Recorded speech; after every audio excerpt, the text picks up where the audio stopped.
नमस्कार दोस्तों, एक बार फिर से स्वागत है आपका अपने YouTube चैनल में। दोस्तों, आज हम लोग सामान्य ज्ञान के 20 महत्वपूर्ण क्वेश्चंस को देखने वाले हैं। मैंने सभी क्वेश्चंस सिलेक्टेड लेवल के लिए हैं, तो आपके एग्जाम्स के लिए काफ़ी भी महत्वपूर्ण साबित होने वाले हैं। तो चलिए आज का वीडियो बिना देर के शुरू करते हैं। आज का पहला क्वेश्चन है, भारत में प्रथम रैमन मैग्सेसे पुरस्कार के विजेता कौन थे? तो भारत में प्रथम रैमन मैग्सेसे पुरस्कार जो था वो आचार्य विनोबा भावे को दिया गया था।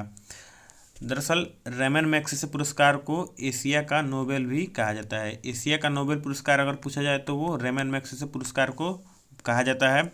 और रैमन मैग्सेसे पुरस्कार जो है फिलीपींस के भूतपूर्व राष्ट्रपति रैमन मैग्सेसे के नाम पर ही दिया जाता है, अर्थात यह फिलीपींस की सरकार द्वारा दिया जाता है और इसे एशिया का नोबेल भी कहा जाता है। क्यूरी किसकी इकाई का नाम है? तो क्यूरी रेडियो एक्टिव धर्मिता की इकाई का नाम है। दरअसल रेडियो एक्टिविटी की खोज हेनरी बेक्यूरल और मैडम क्यूरी ने किया था। इसके लिए हेनरी बेक्यूरल को भौतिकी का नोबेल पुरस्कार भी दिया गया था। तो हमारा क्वेश्चन है क्यूरी और यह रेडियो एक्टिव धर्मिता की इकाई है। एक उच्च न्यायालय से दूसरे में किसी न्यायाधीश के स्थानांतरण के लिए कौन प्राधिकृत है? अर्थात जब किसी न्यायाधीश का एक न्यायालय से दूसरे न्यायालय में जब उसका स्थानांतरण होता है, अर्थात ट्रांसफर होता है, तो उसके लिए कौन प्राधिकृत है? तो उसके लिए राष्ट्रपति प्राधिकृत है। अर्थात राष्ट्रपति एक न्यायालय से दूसरे न्यायालय में न्यायाधीशों की स्थानांतरण करता है। और किस अनुच्छेद के तहत करता है? तो अनुच्छेद 222 के तहत राष्ट्रपति एक न्यायालय से दूसरे न्यायालय में न्यायाधीशों को स्थानांतरण कर सकता है। भारतीय संविधान के मौलिक अधिकारों के अंतर्गत इनमें से क्या सम्मिलित नहीं है? तो भारतीय संविधान में जो है भाषण की स्वतंत्रता का अधिकार भी है, विधि के समक्ष समानता है, संवैधानिक उपचार का समानता है और इसी संवैधानिक उपचार को भारतीय संविधान का आत्मा भी कहा गया था भीमराव अम्बेडकर के द्वारा। तो ये भी है। और इसमें जो है बराबर काम के लिए बराबर वेतन का अधिकार नहीं है, अर्थात इस क्वेश्चन का ऑप्शन डी होगा। बराबर काम के लिए बराबर वेतन का अधिकार भारतीय संविधान में नहीं है। चौथा क्वेश्चन है हमारा, भारतीय वनस्पति सर्वेक्षण जो कि बोटनिकल सर्वे ऑफ इंडिया भी कहा जाता है, इसका मुख्यालय कहाँ है? तो भारतीय वनस्पति सर्वेक्षण का मुख्यालय कोलकाता में स्थित है। राजस्व सुधारों को सर्वप्रथम किसने चलाया था? तो राजस्व सुधारों को सर्वप्रथम अलाउद्दीन खिलजी ने चलाया था। यात्री इब्न बतूता कहाँ से आया था? तो इस क्वेश्चन का आंसर शायद आपको मालूम होगा। तो इब्न बतूता जो था वह मोरक्को से आया था। और कब आया था? तो मोहम्मद बिन तुगलक के समय में आया था। मोहम्मद बिन तुगलक के समय में इब्न बतूता मोरक्को से भारत आया था। राष्ट्रीय राजमार्ग प्रणाली की जिम्मेदारी किसकी है? जो नेशनल हाईवे होते हैं उनका जिम्मेवारी किस पे है? राज्य सरकार, केंद्र सरकार और ए और बी दोनों। तो इसकी जो जिम्मेदारी है वो केंद्र सरकार की है। राष्ट्रीय राजमार्ग प्रणाली की जिम्मेवारी केंद्र सरकार की होती है। तमिल का गौरव ग्रंथ जीवक चिंतामणि किस धर्म से संबंधित है? तो तमिल का जो गौरव ग्रंथ है जिसको जीवक चिंतामणि कहा जाता है, यह जीवक चिंतामणि जैन धर्म से संबंधित है। अंग्रेजों द्वारा भारत में अपना पहला कारखाना किस जगह पर स्थापित किया गया था?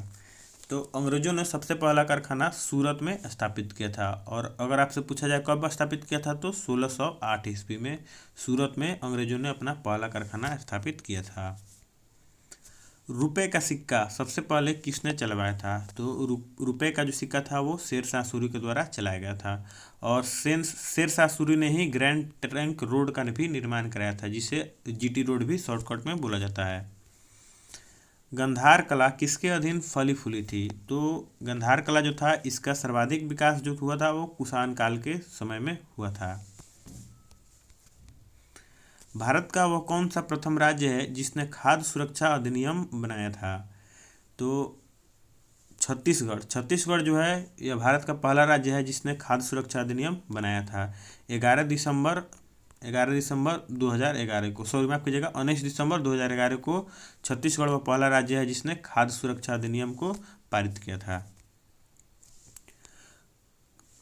दोस्तों ये क्वेश्चंस आपको कुछ अजीब से लग रहे होंगे, नए नए लग रहे होंगे, लेकिन ध्यान रखिएगा अब हमारे जो कॉम्पिटिटिव एग्जाम्स पे हैं उसमें यह कभी नहीं पूछा जाएगा कि भारत के प्रधानमंत्री कौन है, राष्ट्रपति कौन है। उनमें आजकल एग्जाम्स का लेवल हाई होते जा रहा है, तो क्वेश्चंस भी मैंने सिलेक्टेड लेवल के लिए हैं जो कि एग्जाम्स में आ सकते हैं।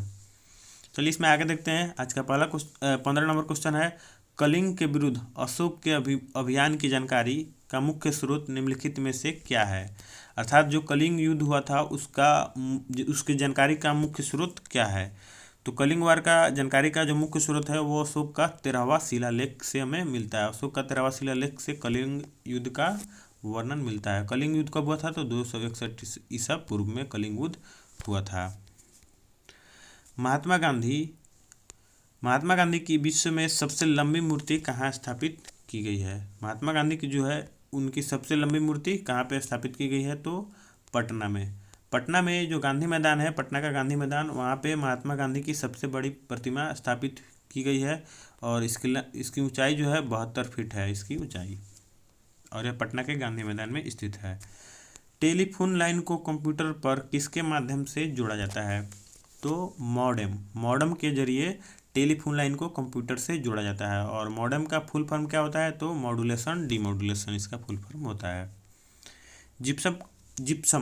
जिप्सम का उपयोग किसके सुधार के लिए किया जाता है, तो क्षारीय मृदा के सुधार के लिए जिप्सम का उपयोग किया जाता है। निम्नलिखित में से कौन सा तत्व रेडियोधर्मी नहीं है। रेडियोधर्मी जर्कोनियम जो है यह रेडियोधर्मी नहीं है। देखिए जर्कोनियम क्या होता है, तो जर्कोनियम एक तत्व है और जर्कोनियम से जो नकली हीरे जो आजकल गहने में जो चमकने वाला जो पदार्थ होता है हीरे की हूबहू हीरे की तरह, वो जर्कोनियम की मदद से बनाया जाता है। साधारण भाषा में बोले तो उसको नग शायद बोला जाता है, जो कि हीरे की तरह ही दिखता है लेकिन वह हीरा नहीं होता है, वो जर्कोनियम से बना होता है।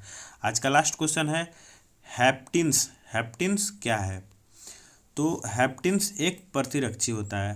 अब प्रतिरक्षी क्या होता है, काफ़ी लोग के दिमाग में यह सवाल आएगा। तो प्रतिरक्षी जो होता है, रक्त प्लाज्मा में रोग प्रतिरोधक पदार्थ पाए जाते हैं। हमारे रक्त में जो प्लाज्मा है वहाँ पे रोग प्रतिरोधक पदार्थ पाए जाते हैं और यह शरीर में हमारे जीवाणुओं से रक्षा करते हैं। इन्हीं को प्रतिरक्षी बोला जाता है। और हिप्टिन्स भी एक प्रकार का प्रतिरक्षी है, अर्थात यह हमारे शरीर में जीवाणुओं से लड़ता है और हमें रोगों से मुक्त रखता है।